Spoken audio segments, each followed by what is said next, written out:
Good evening everyone. कैसे हैं आप लोग। जैसे कि मैंने केमिस्ट्री वाला जो फर्स्ट वीडियो था उसमें हमने आप लोगों को केमिकल काइनेटिक्स क्या है, टाइप्स ऑफ रिएक्शंस क्या है, रेट ऑफ रिएक्शन क्या होता है, ठीक है। इस सब टॉपिक्स हमने वहां पर डील किया हुआ था। कैसा लगा? अगर अच्छा लगा तो जरूर प्रोत्साहित कीजिए और कमेंट जरूर लिखिए। पॉजिटिव कमेंट होना चाहिए, वो भले वो न आपका कह सकते हैं कि शिकायत वाला हो या कुछ हो, लेकिन उसको पॉजिटिवली कमेंट जरूर कीजिए, ठीक है। तो आगे हम लोग आज जो देखेंगे, आज कुछ क्वेश्चन हम लोग करते हैं। जैसे एक रिक्वेस्ट रहेगा कि थोड़ा सा जब वीडियो देख रहे हैं तो उसको अपने सर्किल में, अपने जो फ्रेंड सर्किल है उसमें आप लोग जरूर शेयर कीजिए। और धीरे धीरे जैसे जैसे क्लासेस बढ़ेंगे वैसे वैसे और बेहतर होते जाएगा और आपको भी अच्छा लगेगा, ठीक है। तो मेरा यही आपसे निवेदन रहेगा कि जो भी वीडियो आपको मिलता है उसको जरूर फॉलो कीजिए, शेयर कीजिए अपने ग्रुप में और सब्सक्राइब बढ़ाने का प्रयास कीजिए लोग, ठीक है। तो आगे हम लोग जो भी हम लोग पढ़े हैं अभी तक उस आधार पर हम लोग कुछ क्वेश्चन का प्रैक्टिस हम लोग करेंगे यहाँ पर, ठीक है। तो यहाँ पर जैसे एक क्वेश्चन है कि इन ए रिएक्शन 2A से प्रोडक्ट कोई बनता है, okay. The concentration of A decreases from 0.5 मोल पर लीटर टू 0.4 मोल हो जाएगा, सॉरी यहाँ पर मोल पर litre, okay, in 10 minutes. Calculate the rate during this time interval. यानी अभिक्रिया जो है 2A से प्रतिफल, यानी रिएक्टेंट आपका A है और वो क्या चीज में कन्वर्ट हो रहा है, प्रतिफल में, जिसमें A की जो सांद्रता है, A का जो कंसंट्रेशन है वो 0.5 मोल पर लीटर से 0.4 मोल आपका पर लीटर 10 मिनट में क्या हो रहा है, डिक्रीज कर रहा है, घट रहा है। तो इस समय अंतराल में दर की गणना करें। तो आपको कुछ दिमाग में आ रहा होगा कि यह क्वेश्चन कौन से टॉपिक से है। तो आप लोगों को मालूम होना चाहिए कि एवरेज रेट से हम लोग यहाँ पर निकाल सकते हैं इसको।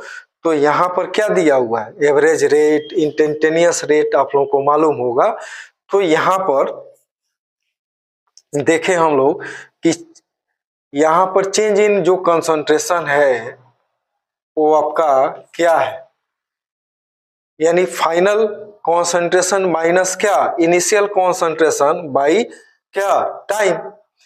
तो फाइनल कॉन्सेंट्रेशन यानी अंतिम जो सांद्रता है वो क्या है, 0.4 मोल है, बच रहा है जो कि, और जो इनिशियल कॉन्सेंट्रेशन है वो क्या है, 0.5 मोल पर लीटर आपका है यहाँ पर, ठीक है। तो फाइनल आपका कितना हो जाएगा, 0.4 माइनस 0.5, यानी final concentration minus initial concentration upon क्या, 10, माइनस जरूर लगाएंगे, ठीक है। तो माइनस आपका कितना हो जाएगा, माइनस 0.1 अपॉन क्या, 10 हो गया। तो जीरो कितना हो जाएगा, ये आपका हो जाएगा 0.1 अपॉन क्या, 10, यानी 101 अपॉन कितना, 100 हो जाएगा यहाँ पर, या 0.01 मोल पर लीटर पर सेकेंड हो जाएगा, ठीक है। तो यहाँ पर यही कह सकते हैं कि फाइनल कंसंट्रेशन, दिमाग में रखिए, final concentration minus initial concentration, ठीक है, अपॉन क्या होता है, जो टाइम दिया हुआ होता है उस टाइम को यहाँ पर पुट अप कर लेंगे। और नेक्स्ट जो होगा हम लोग देखते हैं। नेक्स्ट क्वेश्चन है कि फॉर ए रिएक्शन रिएक्टेंट से प्रोडक्ट आपका कन्वर्सन हो रहा है यहां पर।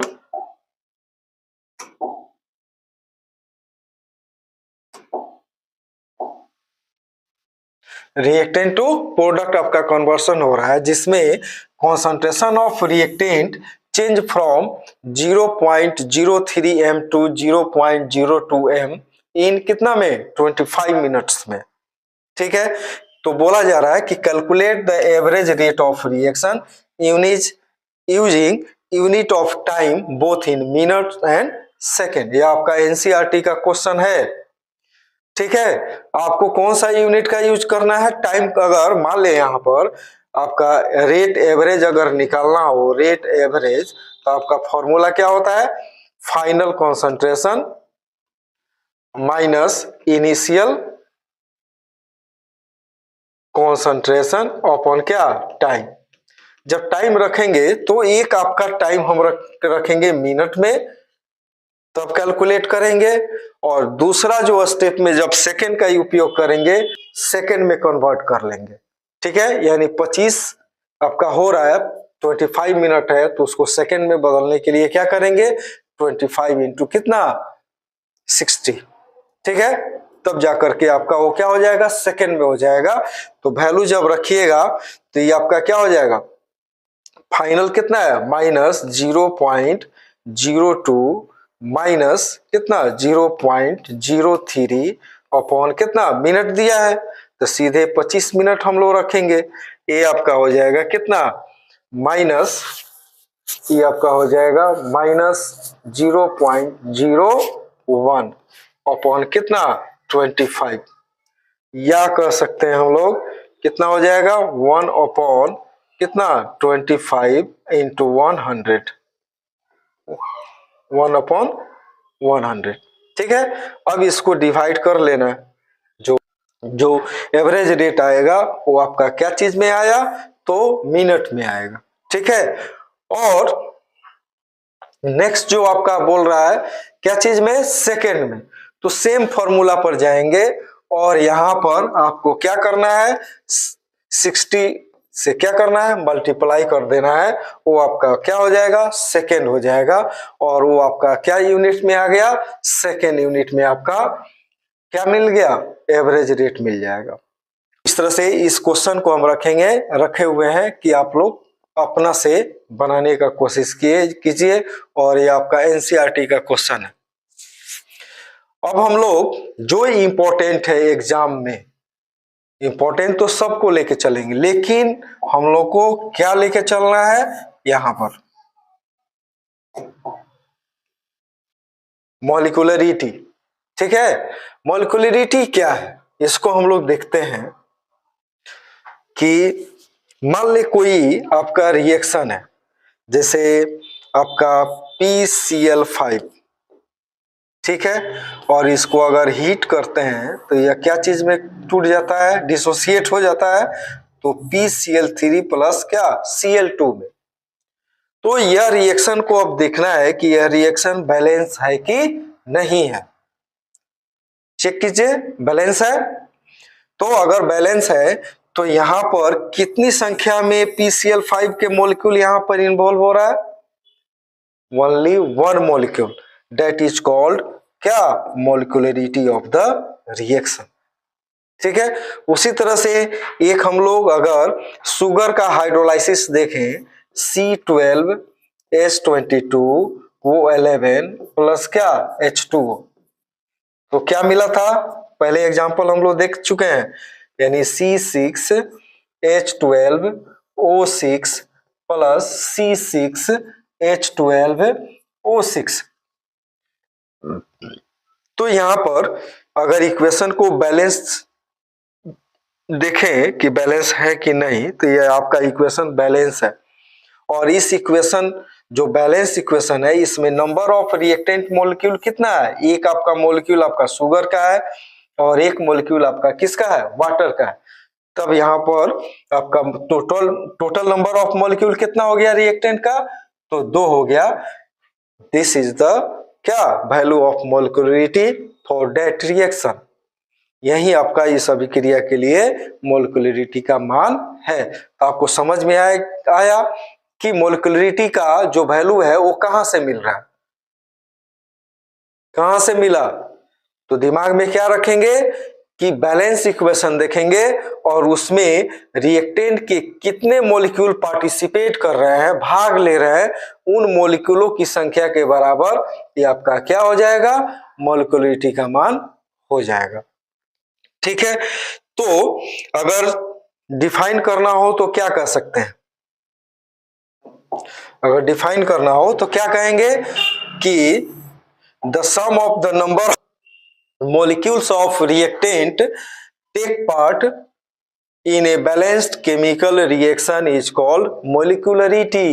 क्या हमने बोला कि the sum of the molecules of reactant take part in a balanced chemical reaction, ठीक है, is called molecularity of the reaction। यानी किसी संतुलित अभिक्रिया में भाग लेने वाले अभिकारक अणुओं की संख्या के योग को अभिक्रिया की अणुकता कहा जाता है। हमने क्या बोला कि the sum of the number of molecules of reactant take part in a balance chemical reaction is called molecularity of the reaction. अगर हिंदी में कहना चाहें तो क्या कह सकते हैं कि किसी संतुलित अभिक्रिया में भाग लेने वाले अभिकारक अणुओं की संख्या के योग को अभिक्रिया की अणुकता कहा जाता है। ओके, समझ में आया? तो समझ में आया तो हम लोग पॉइंट पर जा रहे हैं। वो सबसे पहले हम लोग देखेंगे कि मोलिकुलरिटी का फीचर क्या हो सकती है, विशेषता क्या हो सकती है, गुण धर्म क्या हो सकता है मोलिकुलरिटी का। सबसे पहला पॉइंट आपको याद रखना है, it is a theoretical value. हमने क्या बोला कि it is a theoretical value. यह क्या होता है, एक सैद्धांतिक मान होता है। क्या है, तो एक सैद्धांतिक मान है। It's value do not affected by pressure and temperature. इसका मान जो है वो आपका मतलब इसका मान ताप एवं दाब से प्रभावित नहीं होता है।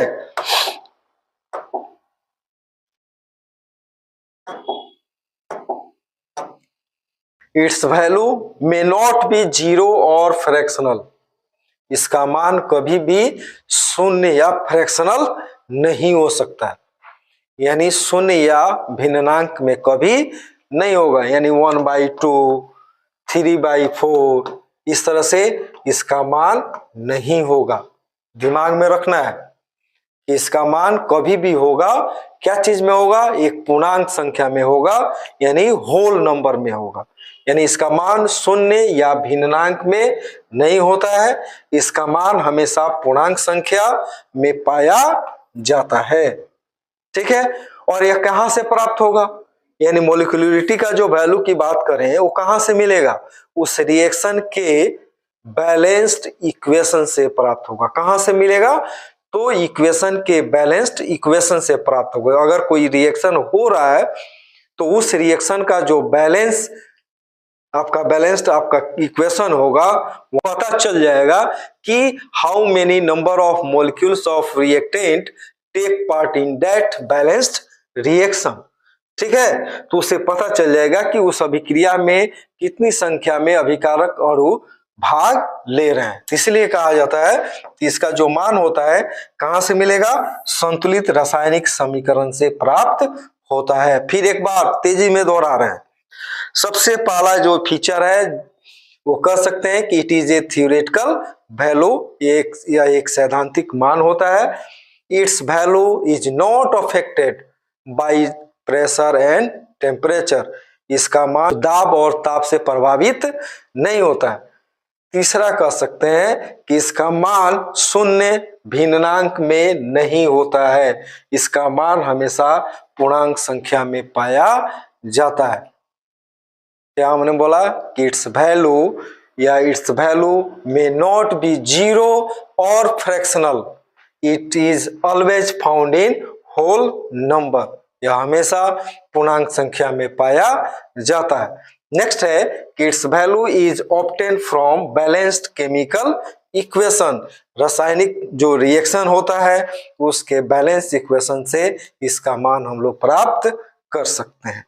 याद रहेगा सबसे पहला का क्या हुआ, थ्योरेटिकल वैल्यू है, थ्योरेटिकल वैल्यू है तो उस पर ताप एवं दाब का कोई इफेक्ट नहीं पड़ेगा। तीसरा, इसका वैल्यू जो है कभी भी होल नंबर में रहेगा, फ्रैक्शनल नहीं हो सकता है, जीरो नहीं हो सकता है। चौथा कह सकते हैं कहां से मिलेगा, तो जो भी रिएक्शन होता है उसके बैलेंस, जो भी रिएक्शन होता है उसके बैलेंस्ड इक्वेशन से हम लोग इसके वैल्यू को प्राप्त करते हैं। ओके, नेक्स्ट पॉइंट हम लोग देखते हैं कि those reaction which are completed in one step. बहुत सारा रिएक्शन होता है जो कि केवल एक ही स्टेप में कंप्लीट हो जाता है, तो उस रिएक्शन को क्या नाम देंगे, तो उसको कहेंगे एलिमेंट्री रिएक्शन यानी प्राथमिक अभिक्रिया।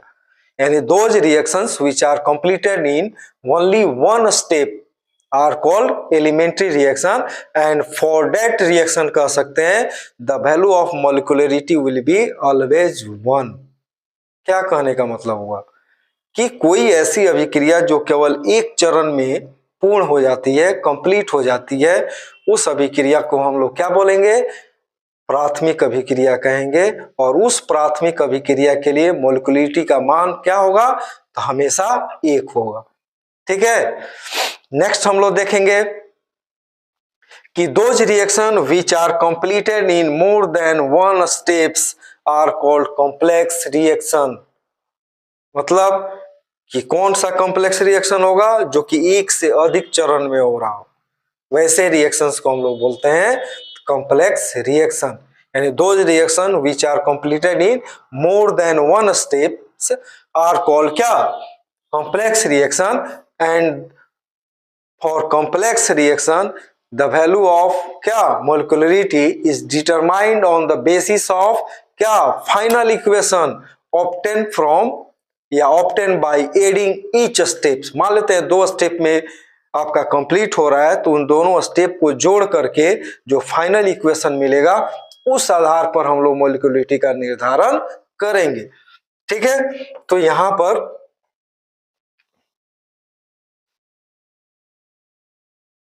देखिए, for complex reaction the value of molecularity is determined on the basis of final equation obtain by adding each steps. यानी प्रत्येक चरणों को जोड़ने के बाद जो अंतिम जो समीकरण मिलता है उस समीकरण के आधार पर हम लोग मॉलिक्यूलरिटी के मान को निर्धारित करते हैं। और देखें यहाँ पर जैसे हम लोग देखें कि नाइट्रोजन और ऑक्सीजन जो है वो रिएक्ट करके क्या बनाता है, नाइट्रिक ऑक्साइड बना रहा है। ठीक है, नाइट्रिक ऑक्साइड बना रहा है। ठीक है, और यही नाइट्रिक ऑक्साइड फिर से ऑक्सीडाइज, फाइनली जो प्रोडक्ट मिला वो क्या मिला, नाइट्रोजन डाई ऑक्साइड मिला। क्या मिला, नाइट्रोजन डाई ऑक्साइड। यानी फिर से दोहरा रहे हैं कि नाइट्रोजन और ऑक्सीजन आपस में अभिक्रिया करके क्या बनाया, नाइट्रिक ऑक्साइड बनाया।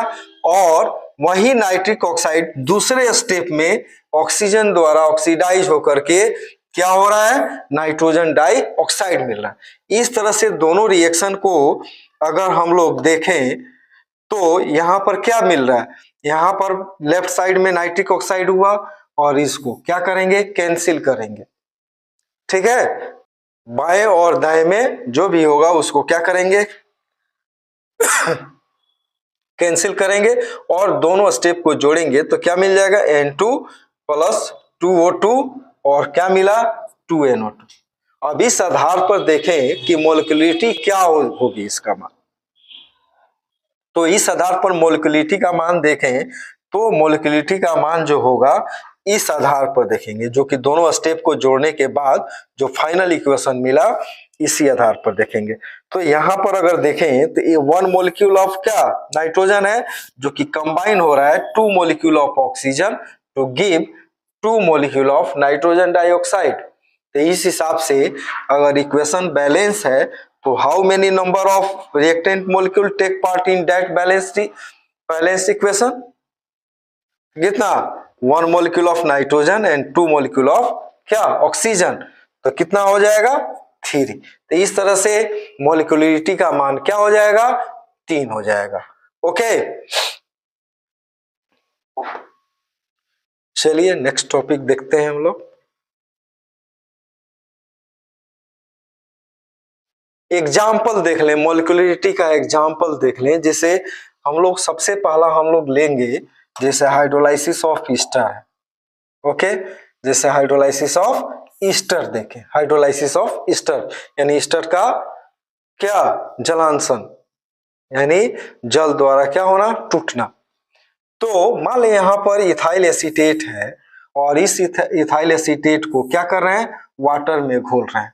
तो यह आपका रिवर्सेबल रिएक्शन हो जाएगा, ठीक है। और किसके उपस्थिति में? एसिडिक मीडियम में होता है। तो यहाँ पर क्या मिला? एसिटिक एसिड और क्या? इथाइल अल्कोहल मिला। तो यह आपका अगर इक्वेशन अगर बैलेंस है तो कितनी संख्या में रिएक्टेंट मॉलिक्यूल हो गया? एक मॉलिक्यूल आपका ईस्टर का और एक मॉलिक्यूल आपका किसका? वाटर का। और दोनों मिलकर के क्या दिया? तो आपको दिया क्या? तो मॉलिक्यूलरिटी का मान कितना? 1।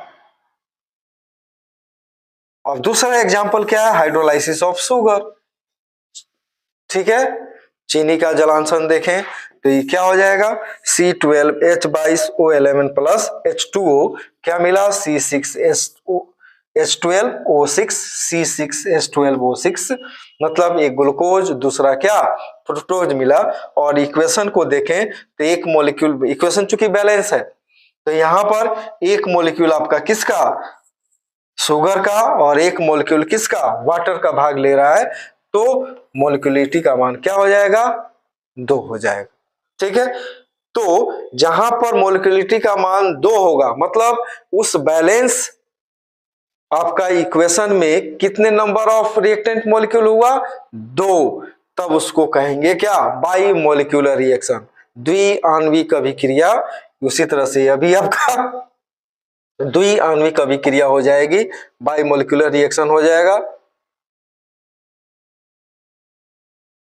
उसी तरह से तीसरा एग्जांपल हम लोग जैसे हम लोग डिसोसिएशन ऑफ, स्क्रीनशॉट ले सकते हैं इसका।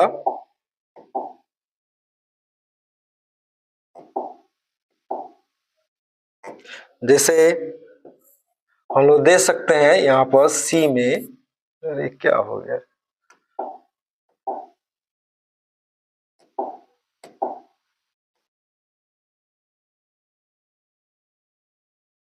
जैसे यहाँ पर देखें डिसोसिएशन,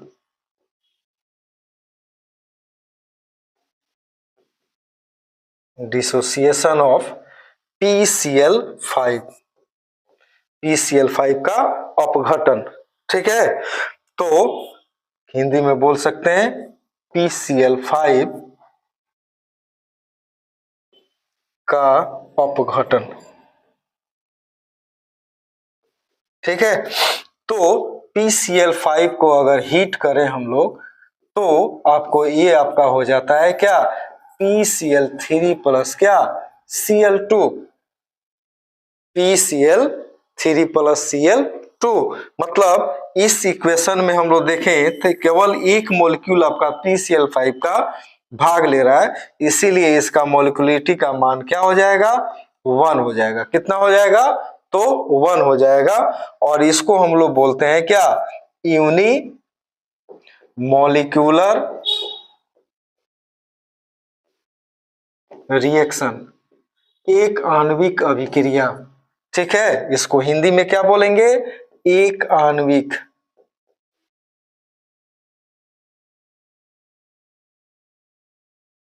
क्या बोलेंगे? एक आणविक अभिक्रिया बोलेंगे। इसको स्क्रीनशॉट ले लीजिएगा तो हो जाएगा यह। नेक्स्ट हम लोग देखते हैं ऑर्डर ऑफ रिएक्शन। इस साल दिमाग में रखना है, मॉलिक्यूलरिटी हो या ऑर्डर ऑफ रिएक्शन हो, यहाँ से चांसेस अधिक हैं। तो ये दोनों टॉपिक को अलग अलग भी पूछा जा सकता है या दोनों के बीच डिफरेंसेस के रूप में पूछा जा सकता है कि ऑर्डर ऑफ रिएक्शन और मॉलिक्यूलरिटी में क्या अंतर है, या सीधे ऑर्डर ऑफ रिएक्शन को परिभाषित कीजिए, एक्सप्लेन कीजिए, डिफाइन कीजिए, या मॉलिक्यूलरिटी को डिफाइन कीजिए। ऐसे क्वेश्चन पूछे जा सकते हैं। ऑब्जेक्टिव में कैसे क्वेश्चन पूछे जाएंगे आगे हम लोग देखेंगे। चूंकि ऑब्जेक्टिव के लिए जो नेक्स्ट आपका वीडियो होगा उसमें टोटल आपका ऑब्जेक्टिव का प्रैक्टिस हम कराएंगे इस चैप्टर से, जो भी एग्जाम में पूछा गया है क्वेश्चन, ठीक है, उसको समझने का हम लोग प्रयास करेंगे कि किस तरह का क्वेश्चन पूछा जा सकता है। उसके अलावा कि उसी टॉपिक पर कई तरह से क्वेश्चन पूछे जा सकते हैं, तो इस तरह से क्वेश्चन का प्रैक्टिस होना चाहिए कि सारे के सारे क्वेश्चन हम वहां पर कर सके, ठीक है, तो वहां पर किया जाएगा। अब यहां पर देखना है कि ऑर्डर ऑफ रिएक्शन को सबसे पहले समझिए कि क्या होता है। जब आप इक्विलिब्रियम पढ़े होंगे तो इक्विलिब्रियम में जैसे मान लेते हैं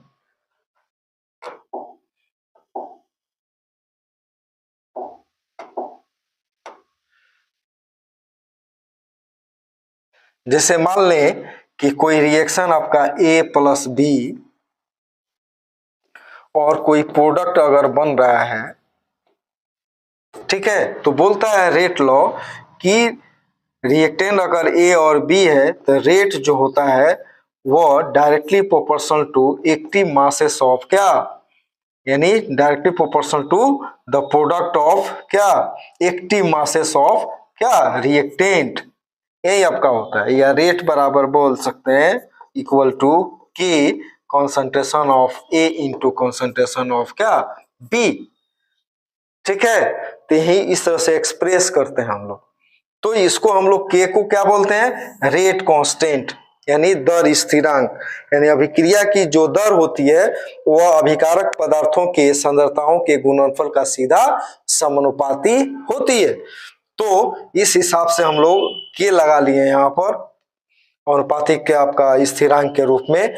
तो यहाँ पर क्या हो जाएगा, के क्या कहलाएगा, रेट कांस्टेंट, दर स्थिरांक, ठीक है। तो उसी तरह से यहाँ पर मान लेते हैं कोई रिएक्शन है जहां पर A आपका, B है, C है, रिएक्टेंट है, और उसके साथ कोफिशिएंट क्या है, A अल्फा लगा है, इसके साथ क्या बीटा लगा है, इसके साथ क्या गामा लगा है। तो रेट को कैसे एक्सप्रेस करेंगे, तो रेट बराबर क्या हो जाएगा, के तो हमने लिखा, कॉन्सेंट्रेशन ऑफ ए भी लिखा, कॉन्सेंट्रेशन ऑफ बी भी लिखा, कॉन्सेंट्रेशन ऑफ सी भी लिखा, प्लस नहीं होगा यहां पर, यह प्लस नहीं होगा, क्या होता है मल्टीप्लाई होता है, इसको सुधार लेंगे, वो क्या हो जाएगा कि कॉन्सेंट्रेशन ऑफ ए का पावर क्या अल्फा, कॉन्सेंट्रेशन ऑफ बी का पावर क्या बीटा, और कॉन्सेंट्रेशन ऑफ सी का पावर क्या गामा। ओके, तो सब अपना क्या है मल्टीप्लाई है, यहां पर प्लस नहीं होगा, ठीक है। तो यहां पर कह रहा है कि जो भी पावर है, ए का पावर क्या है, ए के कॉन्सेंट्रेशन पर क्या पावर है अल्फा, बी के कॉन्सेंट्रेशन पर क्या पावर है बीटा, और सी के कॉन्सेंट्रेशन पर क्या पावर है गामा। तो इस पावर को अगर जोड़ दे तो वही आपका क्या हो जाता है, आपका ऑर्डर ऑफ रिएक्शन कहलाता है, ठीक है। तो मान लें यहां पर A प्लस बी प्लस क्या सी, इसके लिए कोफिशिएंट A लगा, इसके लिए कोफिशिएंट B लगा, इसके लिए कोफिशिएंट C है, और कोई प्रोडक्ट बना रहा है, कोई क्या बनाया, कोई प्रोडक्ट बनाया। तो इसके लिए रेट लॉ क्या लिखेंगे, कैसे हो जाएगा रेट लॉ, क्या हो जाएगा, रेट इज इक्वल टू के इंटू कॉन्सेंट्रेशन ऑफ ए का पावर क्या A, कॉन्सेंट्रेशन ऑफ B का पावर क्या B, और कॉन्सेंट्रेशन ऑफ C का पावर क्या C। और इस तरह से ऑर्डर ऑफ रिएक्शन आपको क्या मिल जाएगा, ऑर्डर ऑफ रिएक्शन क्या मिलेगा, तो A plus B plus C मिल जाएगा, क्या मिल गया A plus B plus C। अब समझ में आया कि ऑर्डर ऑफ रिएक्शन क्या है। तो इस तरह से दिमाग में रखिए कि कोई भी रिएक्शन अगर लिखते हैं उसका रेट लॉ लिखते हैं, तो उस रेट लॉ में जो कॉन्सेंट्रेशन होता है रिएक्टेंट का, उसके ऊपर जो घातांक होता है, घातांक के योग को हम लोग क्या बोलते हैं, ऑर्डर ऑफ रिएक्शन कहते हैं। ओके, तो यहां पर अगर स्क्रीनशॉट लेना होगा तो ले लीजिएगा लोग, ठीक है। तो इस घातांकों के योग को हम लोग क्या कहेंगे, ऑर्डर ऑफ रिएक्शन कहेंगे। इसको डिफाइन करना हो तो क्या कहेंगे कि the sum of the power of concentration term of क्या, of reactants in rate law equation. कौन सा इक्वेशन बोलेंगे, rate law equation is called order of reaction. यानी दर नियम समीकरण में अभिकारकों की सांद्रता पद की घातांकों के योग को अभिक्रिया या प्रतिक्रिया की क्रम या कोटि कहा जाता है। क्या बोला हमने कि दर नियम समीकरण में अभिकारकों की सांद्रता पद की घातांकों के योग को प्रतिक्रिया या अभिक्रिया की कोटि या क्रम कहा जाता है। दिमाग में रहेगा क्या हमने बोला कि the sum of the power of क्या, concentration term of reactant in rate law equation is called order of reaction. मतलब कि दर नियम समीकरण में अभिकारकों के सांद्रता पदों के घातांकों के योग को अभिक्रिया की कोटि या दर कहा, अभिक्रिया की कोटि या क्रम कहा जाता है। ओके, नेक्स्ट हम लोग चलते हैं, इसका फीचर देखते हैं। फीचर में देखें तो फीचर में कह सकते हैं कि it is an experimental value, यह क्या होता है, एक प्रायोगिक मान होता है। क्या है, it is an experimental value, मतलब यह क्या है, प्रायोगिक मान है। दूसरा कह सकते हैं it's value is affected by pressure and क्या, टेम्परेचर। इसका मान जो होता है दाब एवं ताप से प्रभावित होता है, क्योंकि यह क्या है, एक्सपेरिमेंटल वैल्यू है। जहां एक्सपेरिमेंटल वैल्यू की बात आएगी, कोई अगर फैक्टर है तो ताप एवं दाब से वो क्या होगा, प्रभावित होगा। तो यहाँ पर यह भी एक आपका क्या है, एक्सपेरिमेंटल वैल्यू है, तो यह भी ताप एवं दाब से क्या होगा, प्रभावित होगा। ठीक है, 2 पॉइंट हुआ। तीसरा कह सकते हैं कि इसका मान जो है जीरो भी हो सकता है, फ्रैक्शनल भी हो सकता है, या इन होल नंबर में भी हो सकता है। तीनों का तीनों मान हो सकता है, 0, 1/2, 1/2 भी हो सकता है, 3/4 भी हो सकता है। ठीक है,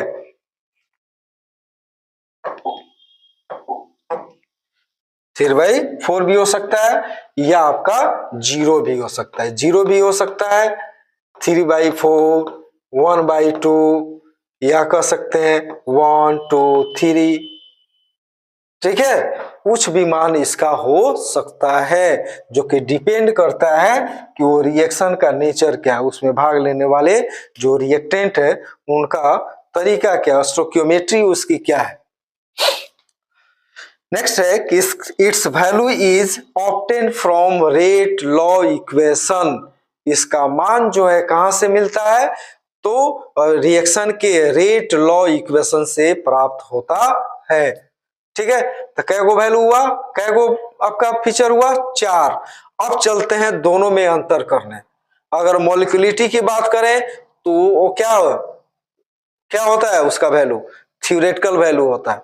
ऑर्डर ऑफ रिएक्शन क्या है, एक एक्सपेरिमेंटल, क्या है ऑर्डर ऑफ रिएक्शन, क्या है एक एक्सपेरिमेंटल वैल्यू है।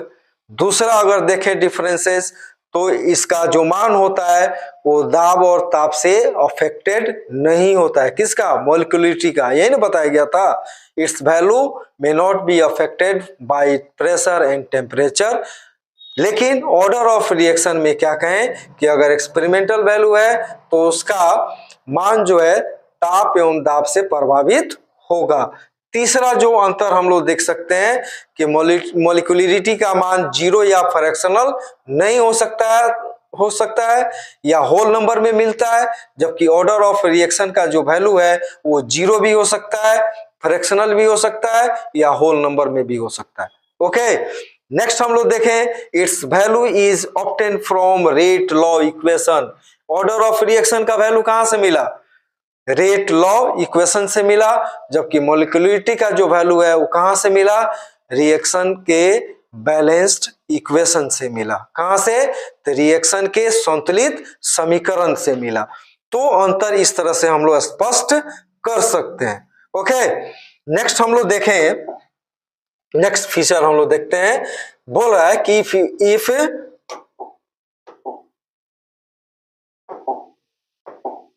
if one of the reactant is in excess amount, then order of reaction for that reactant will be क्या, जीरो। वो क्या हो जाएगा, तो जीरो हो जाएगा। उस रिएक्शन का जो ऑर्डर ऑफ रिएक्शन है वो क्या हो जाएगा, जीरो हो जाएगा। कब, कोई रिएक्टेंट अगर एक्सेस अमाउंट में है तब उसके लिए ऑर्डर ऑफ रिएक्शन क्या होगा, जीरो होगा। उसी तरह से दूसरा है कि if one of the reactant is water, मान लो तो दो रिएक्टेंट है, उसमें से एक रिएक्टेंट क्या है, वाटर है, then order of reaction for that, उसके लिए आपका ऑर्डर ऑफ रिएक्शन क्या हो जाएगा, जीरो हो जाएगा। क्या, दो बातें दिमाग में रखना है कि अगर रिएक्शन में दो रिएक्टेंट है, अगर मान लें यहां पर A प्लस बी है और B क्या है, एक्सेस में है, क्या है, एक्सेस अमाउंट में है, और रिएक्शन होती है और प्रोडक्ट बनता है। तब अगर इस रिएक्शन का अगर हम लोग क्या देखें, ऑर्डर ऑफ रिएक्शन देखें, तो यहां पर रेट अगर लिखते हैं तो rate is equal to K concentration of A into concentration of B का पावर क्या, जीरो। मतलब यह एक्सेस है तो यह इसका मान क्या होगा, जीरो हो जाएगा। इसका वन हो गया तो ऑर्डर ऑफ रिएक्शन अगर देखेंगे तो वन प्लस जीरो क्या मिलेगा, वन, यानी फर्स्ट ऑर्डर रिएक्शन हो सकता है। ओके, इस तरह से हम लोग ऑर्डर ऑफ रिएक्शन को निकाल सकते हैं। उसी तरह से यहां पर बोल रहा है कि दो रिएक्टेंट है, एक ये है और दूसरा क्या है, H2O है, और कोई प्रोडक्ट अगर बनता है तो यहां पर अगर रेट लॉ निकालें तो rate is equal to K concentration of A concentration of H2O का पावर, इसके लिए क्या हो जाएगा, जीरो। चूंकि पावर को ही हम लोग क्या बोलते हैं, ऑर्डर ऑफ रिएक्शन बोलते हैं। तो इस तरह से भी देखें तो order of reaction is equal to कुछ नहीं है तो वन प्लस जीरो क्या हो जाएगा, वन। Okay, clear. तो क्या क्या फीचर है, सबसे पहला एक्सपेरिमेंटल वैल्यू है, दूसरा अगर एक्सपेरिमेंटल वैल्यू है तो उस पर प्रेशर एंड टेम्परेचर का इफेक्ट होगा, तीसरा इसका वैल्यू जीरो भी हो सकता है, फ्रैक्शनल भी हो सकता है, या होल नंबर में भी हो सकता है, चौथा बोल सकते हैं कि इसका मान कहां से मिलता है, तो कहां से मिलेगा, अभिक्रिया के दर नियम समीकरण से, मतलब रेट लॉ इक्वेशन से प्राप्त होता है। पांचवा जो फीचर था कि दो रिएक्टेंट है और उस दोनों रिएक्टेंट में से अगर कोई एक रिएक्टेंट एक्सेस अमाउंट में है तब उस रिएक्टेंट के लिए ऑर्डर ऑफ रिएक्शन क्या होगा, शून्य होगा। ठीक है, उसी तरह से कोई रिएक्शन है जिसमें दो रिएक्टेंट है और उसमें से कोई एक रिएक्टेंट वाटर के रूप में है, तब उस वाटर के लिए भी ऑर्डर ऑफ रिएक्शन का मान क्या होगा, जीरो होगा। ऐसा काहे होता है जी, काहे होता है ऐसा, मालूम है, हमेशा दिमाग में रखिएगा कि जिस रिएक्टेंट के कॉन्सेंट्रेशन में, मान लेते हैं ए है, इसके कॉन्सेंट्रेशन में अगर मेजरेबल चेंज हो रहा हो, यानी जो चेंज होगा मतलब घट रहा है, तो उस जो कितनी मात्रा में घटा, कितना शेष रह गया, अगर आप मेजर कर लेते हैं उसके लिए ऑर्डर ऑफ रिएक्शन हम लोग ला सकते हैं। लेकिन कोई रिएक्टेंट अगर एक्सेस अमाउंट में है और उसमें कोई मेजरेबल चेंज नहीं मिल रहा है, तब उसके लिए ऑर्डर ऑफ रिएक्शन हमेशा क्या लेंगे, जीरो लेंगे।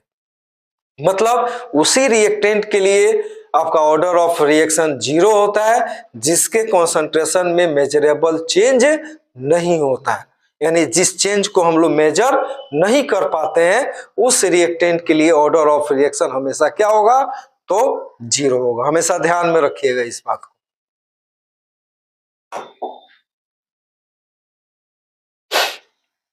देखिए एक क्वेश्चन है कि फॉर ए रिएक्शन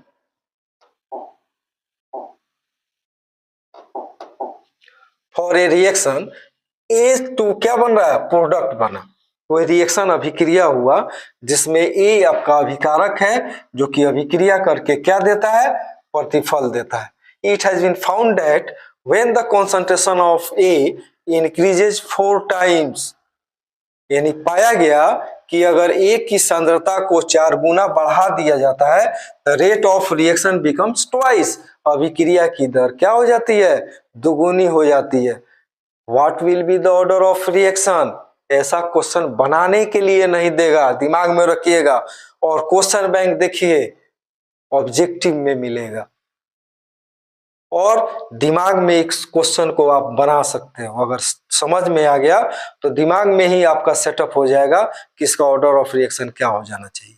2 इक्वेशन ही बनाना है, ठीक है ना। तो हिंदी में कैसे समझेंगे कि कोई अभिक्रिया है ए से प्रतिफल के लिए, यह पाया गया कि यदि ए की सांद्रता को 4 गुनी बढ़ा दी जाए तो अभिक्रिया की दर दोगुनी हो जाती है, अभिक्रिया की कोटि क्या होगी या होगी, ठीक है। तो इसके लिए सबसे पहला जो स्टेप है वो स्टेप होता है रेट लॉ इक्वेशन को लिखना। इस रिएक्शन के लिए रेट लॉ इक्वेशन आपका क्या हो जाएगा, कि कंसंट्रेशन ऑफ ए का पावर क्या ले लेंगे, एन, चूंकि आपसे ऑर्डर ऑफ रिएक्शन पूछा जा रहा है। और इसी रेट लॉ इक्वेशन के आधार पर R1 और R2 हम लोग कर सकते हैं। यानी R1 देखें तो क्या हो जाएगा कि कंसंट्रेशन ऑफ ए का पावर क्या हो जाएगा, एन। इसको इक्वेशन फर्स्ट रखिए और इस इक्वेशन को क्या रखेंगे, फर्स्ट। अकॉर्डिंग टू क्वेश्चन अगर देखें तो क्या बोल रहा है कि अगर ए की सांद्रता को 4 गुनी बढ़ा दी जाती है तो अभिक्रिया की दर क्या हो रही है, दुगुनी हो जाती है। तो अकॉर्डिंग टू क्वेश्चन अगर देखें तो ए का कंसंट्रेशन आपका क्या हो रहा है, 4 गुना हो रहा है, 4A हो रहा है। चलिए तो अकॉर्डिंग टू क्वेश्चन हम लोग देखें यहां पर तो 4A हो गया तो R2 बराबर आपका क्या हो जाएगा, दुगुना हो जा रहा है, 2R1 हो रहा है, सॉरी वहां पर बाद में लिखे हुए थे, तो 2R1 हो रहा है। तो इस हिसाब से हम देखें तो आपका R2R1 इज इक्वल टू के 4A का पावर क्या हो जाएगा, n। इक्वेशन क्या हो गया, सेकेंड हो गया, ठीक है। अब कर सकते हैं कि from equation first and second से तो क्या मिल जाएगा आपका, R1 अपॉन क्या 2R1 is equal to K concentration of ए का पावर n अपॉन क्या हो जाएगा, के 4A का पावर क्या हो जाएगा, n, ठीक है। तो क्या मिलने जा रहा है आपको, 1/2 इज इक्वल टू आपका क्या हो जाएगा 1/4 का पावर क्या, n। कितना मान होना चाहिए, कितना मान होना चाहिए इसका n का कि 1/2 के बराबर हो जाए, याद रखिएगा क्या हो जाएगा, n का मान क्या हो जाएगा 1/2 हो जाएगा। इस तरह से क्वेश्चन को हम लोग कर सकते हैं। एक टाइप हो गया इस आधार पर। दूसरा टाइप हम लोग देख सकते हैं यहाँ पर जैसे दिया हुआ है कि फॉर ए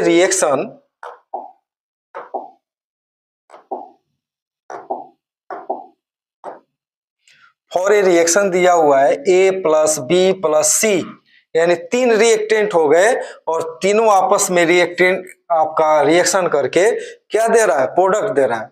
और बोल रहा है कि the order of reaction for A B C and C are first second and 0। कहने का मतलब क्या हुआ कि कोई रिएक्शन है जिसमें A प्लस बी प्लस सी यानी A B C आपका रिएक्टेंट है, जिनके लिए और अभिक्रिया की जो कोटि है, ऑर्डर ऑफ रिएक्शन है, ए के लिए क्या है फर्स्ट ऑर्डर, मतलब पावर क्या होगा 1, बी के लिए ऑर्डर ऑफ रिएक्शन क्या है 2 है मतलब पावर क्या हो जाएगा 2, और C के लिए क्या है 0, मतलब पावर C के लिए क्या लेंगे 0। तो बोल रहा है राइट रेट एक्सप्रेशन, यानी दर नियम को क्या करना है, दर नियम समीकरण को क्या करना है, व्यक्त करना है। रेट लॉ इक्वेशन को व्यक्त कर दीजिए अकॉर्डिंग टू क्वेश्चन, आपका हो जाएगा।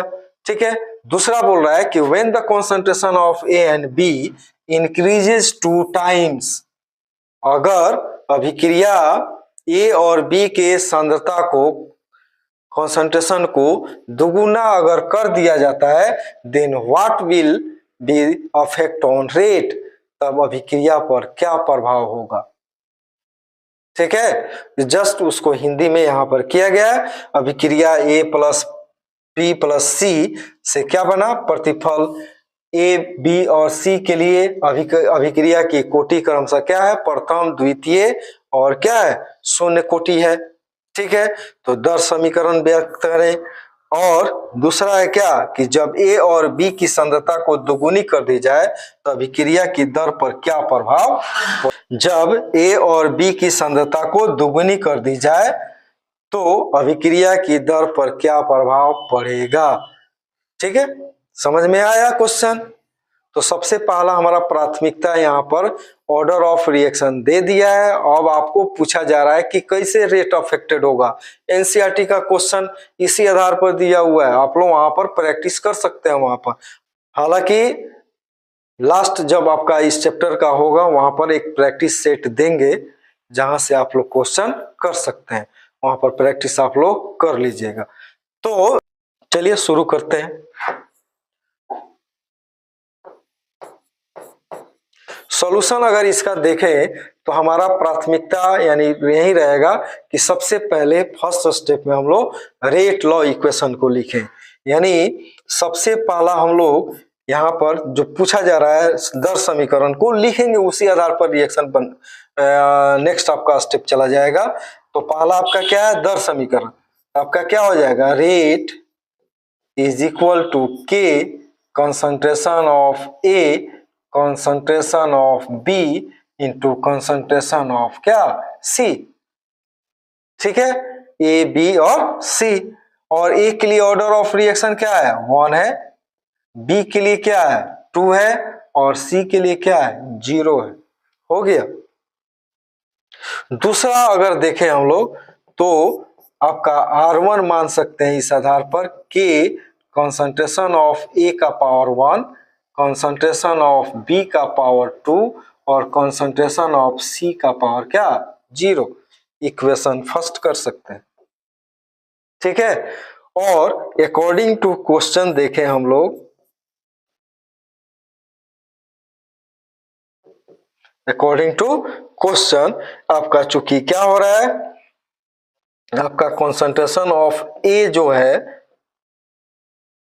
कंसंट्रेशन ऑफ ए बराबर क्या हो रहा है 2a हो रहा है, और कंसंट्रेशन ऑफ बी जो हो रहा है वो क्या हो रहा है 2b हो रहा है।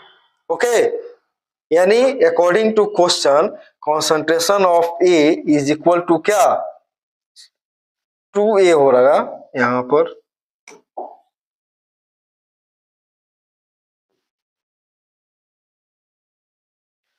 तो यहां पर कर सकते हैं 2a यानी दुगुना हो गया, और कंसंट्रेशन ऑफ बी क्या हो रहा है 2b हो जा रहा है। ठीक है, तो यहां पर इस आधार पर आपका क्या हो जाएगा, R2 बराबर क्या हो जाएगा, क्या हो जाएगा, ये थोड़े बता रहा है कि दुगुना हो गया कि तिगुना हो गया, तो वो वाला क्वेश्चन आप वहीं पर रखेंगे, ये इसके लिए समझेंगे।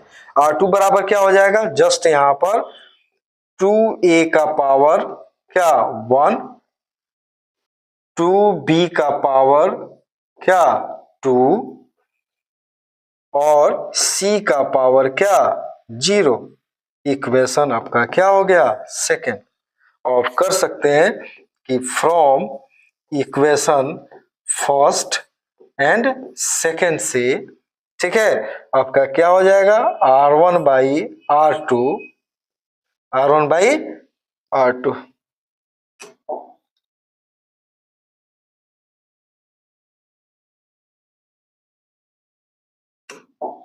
यानी R1 बाई क्या हो जाएगा R2 is equal to K concentration of A का पावर 1, कंसंट्रेशन ऑफ B का पावर 2 और कंसंट्रेशन ऑफ C का पावर क्या 0 अपॉन कंसंट्रेशन ऑफ 2A का पावर 1, 2B का पावर क्या हो जाएगा 2 और C का पावर क्या 0। ओके, तो क्या मिला देखिए तो R1 अपॉन क्या R2 क्या मिल जाएगा, दो तो रह जाएगा, दो दूना कितना हो जाएगा 2, 2 2 जा 4, अब 4 2 जा 8, तो ये आपका हो जाएगा 1 अपॉन क्या 8, तो आपका हो जाएगा R2 बराबर क्या हो जाएगा 8R1। ओके, समझ में आया, नहीं आया तो बोलिए फिर से हम समझा देते हैं। ओके, तो क्या हो जाएगा, दो समीकरण यानी रेट लॉ को लिखेंगे सबसे पहले, रेट लॉ के आधार पर R1 को व्यक्त करेंगे और क्वेश्चन के अनुसार क्या R2 को व्यक्त करेंगे। तो अकॉर्डिंग टू क्वेश्चन A की सांद्रता दुगुनी हो रही है तो 2A हो गया, B की सांद्रता भी क्या हो रही है दुगुनी हो रही है तो 2B हो गया, तो R2 बराबर क्या हो जाएगा,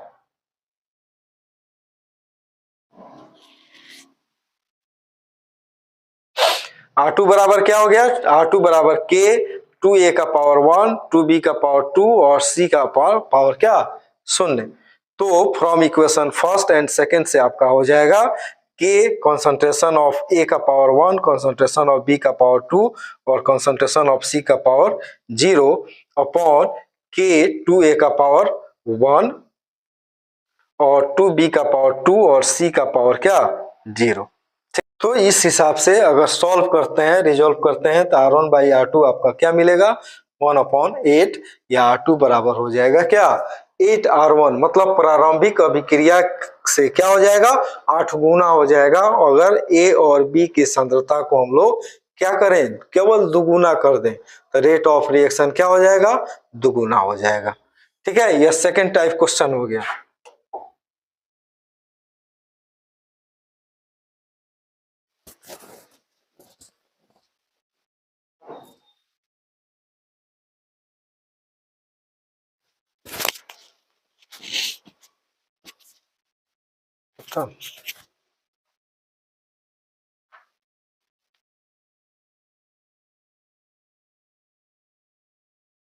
तो आज हम लोग यहीं पर समाप्त कर रहे हैं। नेक्स्ट जो आपका वीडियो मिलेगा टोटली हम लोग देखेंगे फर्स्ट ऑर्डर रिएक्शन क्या होता है, उसका टी हाफ क्या होता है और जीवन काल क्या होता है टी हाफ।